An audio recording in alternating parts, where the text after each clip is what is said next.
पता लगा था कि उमर खालिद अपने सहयोगियों के साथ दो अलग अलग संगठन के जो सहयोगी हैं वो लोग मिल करके स्पेसिफिक जब अमेरिकी राष्ट्रपति हिंदुस्तान आएंगे 24 फरवरी और 25 फरवरी को, तो उस दौरान कुछ ऐसा करना है कि उनकी आवाज़ इंटरनेशनल लेवल पर सुनी जाए।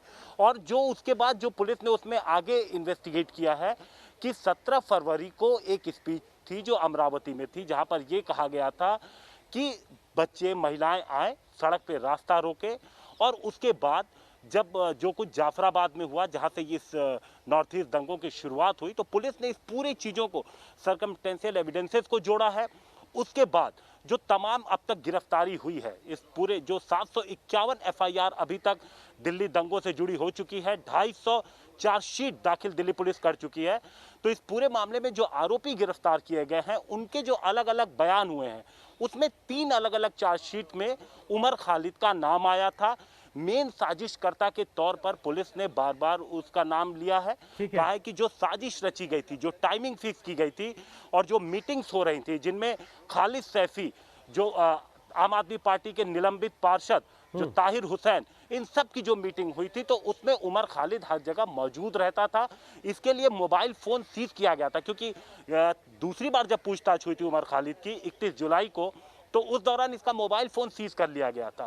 और उसकी पूरी मूवमेंट, कहां कहां वो कब रहा, किन किन लोगों से मुलाकात की, क्या कोई मैसेज डिलीट किया गया है, ये सारी चीजें निकाली गई हैं। और उसके बाद तीसरे राउंड की जो पूछताछ हुई थी 11 घंटे की रविवार के दिन, उसके बाद गिरफ्तार किया गया है और फिलहाल वीडियो कॉन्फ्रेंसिंग के जरिए पूछताछ कोर्ट में पेश कर दिया गया है। ठीक, वापस आते हैं हिमांशु आपके पास। अरविंद ओझा हमारे सहयोगी भी लाइव आ गए हमारे साथ। इस वक्त मुंबई में है, लेकिन जिस वक्त दिल्ली में हिंसा हुई, लगातार पूरे घटनाक्रम पर अरविंद ओझा नजर रखे हुए थे, उसे कवर कर रहे थे। लेकिन तस्लीम रहमानी, सबसे बड़ी बात यह कि कोई आदमी वैसे सामाजिक कार्यकर्ता होता है, वैसे बुद्धिजीवी होता है, वैसे छात्र नेता होता है, लेकिन जैसे ही पुलिस पकड़ लेती है किसी मामले में तो मुसलमान हो जाता है।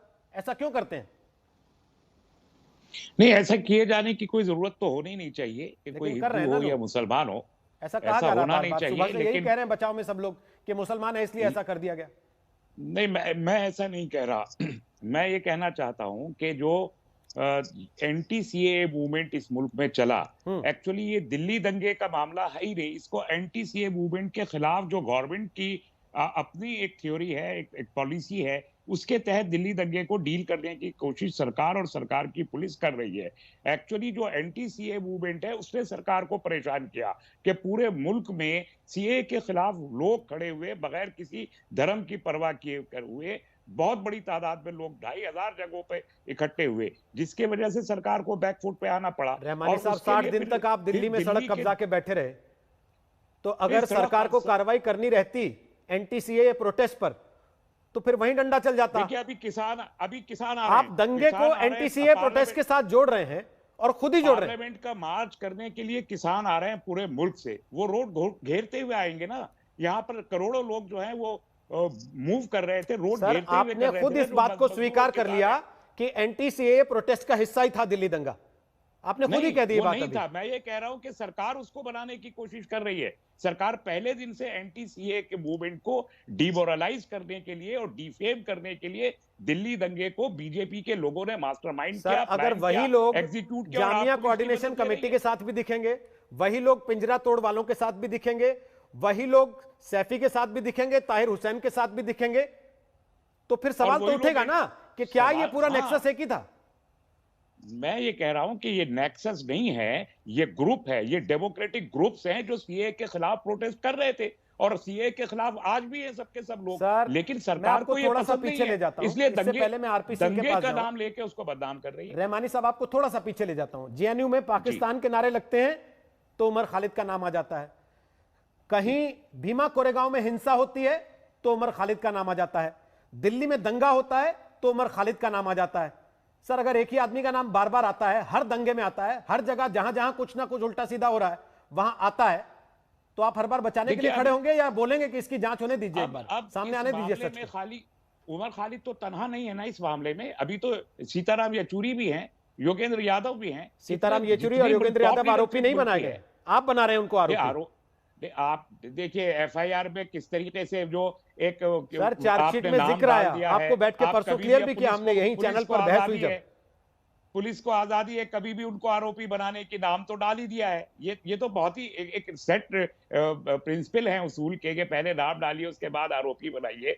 तो इस तरीके से मैंने इसीलिए कहा कि एंटी सीए मूवमेंट को आप दिल्ली दंगों से जब जोड़ते हैं तो इंटेंशंस क्लियर होती हैं गवर्नमेंट की कि वो पॉलिटिकल वेंडेटा के मतलब तौर पर एंटी सीए दिल्ली मूवमेंट दंगे के को नाम देख पे रही कोई है। ये कहे जबकि दिल्ली कि दंगा सारे अलग है। सड़क पे उतर आओ, जिस दिन डोनाल्ड ट्रंप आएगा 24 तारीख को, डोनाल्ड ट्रंप को नहीं, आप ये ये गलत है। बताओ कि हमें इस देश की सरकार पसंद नहीं है, हमें इस देश की नीतियां, उसके तौर तरीके पसंद नहीं है, हम एनआरसी ये गलत हटवाएंगे, हम है। एनपीआर ये हटाएंगे और गलत फिर है। एक दिन ये सरकार भी हटा देंगे और 24 को दंगा हो जाए, जबकि वो 4 दिन पहले कह चुका हो कि 24 को आप लोग आना, तो उससे पूछा भी ना जाए कि भाई तुमने 20 को जो 24 का जिक्र किया था, क्या ये बात उससे जुड़ती है कि नहीं? क्योंकि नहीं, ये पूछेंगे तो बात आप तो कह देंगे कि हाँ आप फंसा रहे हैं। चार्जशीट जब क्रॉस एग्जामिन होगी कोर्ट में तब ये बात मालूम होगी कि ये इल्जामात सही है या गलत है। लेकिन अभी तो इल्जामात पे बात होगी ना सर, आप तो मैंने जांच भी नहीं इसीलिए होने कहा। देना चाहते, आप तो कह रहे हैं कि जांच ही गलत है। हम तो चाहते हैं कि जांच हो, हम तो तो आप- चाहते हैं जांच हो और जांच में सब लोग इंक्लूड हो। सब लोग आप मतलब बताइए क्या ना आपसे कि जांच आखिर कराएं? क्या वजह है कि जिनका नहीं, जब आपसे जांच कपिल कराएं या मिश्रा का उमर नाम खालिद को लिया, थानेदार बना दे जांच आप का? उमर खालिद को ट्राई कीजिए, मुझे कोई प्रॉब्लम नहीं है, उमर खालिद को ट्राई कीजिए। मुझे प्रॉब्लम यह है कि आप कपिल मिश्रा को क्यों ट्राई नहीं करना चाहते? वो अगर जेन्युइन है तो वो भी अपना पक्ष रखेंगे। ये बात कहें। तकलीफ क्या है? ओके। उंगली उठाई गई है, अगर उमर खालिद पे तो उंगली उठाई गई है आपको तो कपिल उमर मिश्रा पे खालिद भी की उंगली उठाई गिरफ्तारी गई से है। आपत्ति दोनों नहीं को है, ट्राई कीजिए। आपको कपिल मिश्रा के ऊपर कोई चार्जशीट ना होने से आपत्ति है। बिल्कुल आपत्ति है, ठीक, ये बात ओके। सही है। आरपी सिंह, क्योंकि बीजेपी की सरकार है इसलिए कपिल मिश्रा बच रहे हैं।